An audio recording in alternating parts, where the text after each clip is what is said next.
Hey guys, welcome back to a new video. I'm Stephanie West. I'm a licensed counselor here in the state of Michigan, and I am owner and operator of In Progress Counseling. Today I want to invite in one of my favorite phrasings about mental wellness, mental health, and that's from author M. Scott Peck. He is the author of The Road Less Traveled and People of the Lie, and he has some great literature out there. But he says that mental health is an ongoing commitment to reality at all costs.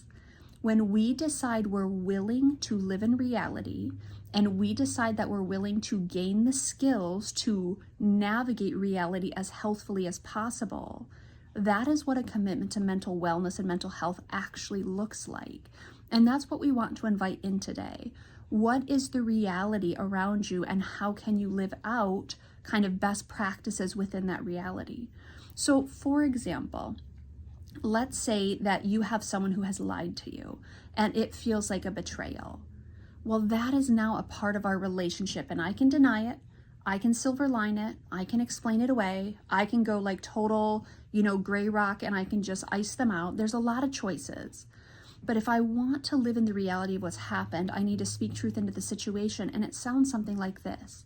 Hey, people lie. I understand that. And I'm not mad that you lied to me.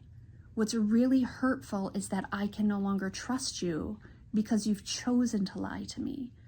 In essence, you've made a decision for both of us here. You've demonstrated an untrustworthiness, and now I have to operate with that being part of what I understand about us and what I understand about you and your character or whatever it is. Now, I want to be clear. We also have to operate within the reality of who we are. Meaning when we hurt, when we harm, when we are selfish, those are consequences we have to live in as well. But when it comes to living in reality, it means speaking truth into what we see and then addressing and acknowledging the consequences of that truth and figuring out what do we do with this understanding. And so, for example, if someone's lied to me and now the friendship has to recalibrate, that's painful.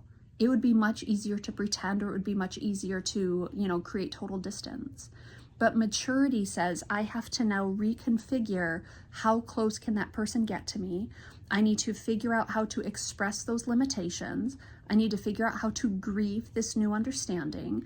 I need to figure out that not all people betray, but this person has. And so my job isn't to get cynical about other people or keep everyone away. It just means new distance or new separation between me and this person. There's a lot of hard work there. It's really easy to look the other way and just get bitter and resentful. And it's also really easy to just cut them out and say, hey, I'm done with you. What's hard is to recalibrate our understanding of the world. But a commitment to reality is what mental health is. And once I understand reality, I start asking questions about what tools, what strategies, what boundaries, what do I need to communicate? How do I go about doing that? And I'm telling you, when I think of some of the most painful work but important work my clients do, it is the maturity of seeing the world as it is and operating out of that new understanding.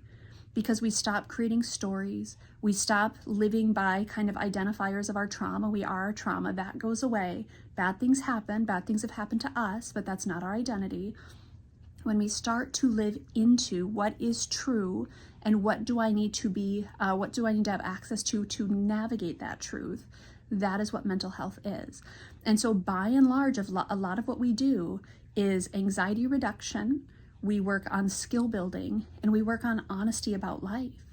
And from there, we get a lot of people who step towards actual mental health and mental wellness because they're living out of what is true based on our understanding, our best attempt at truth, and they equip themselves accordingly. That's our invitation today. Are you committed to what is true, and are you committed to the discomfort of living in what is true, and then doing things accordingly based on what you understand?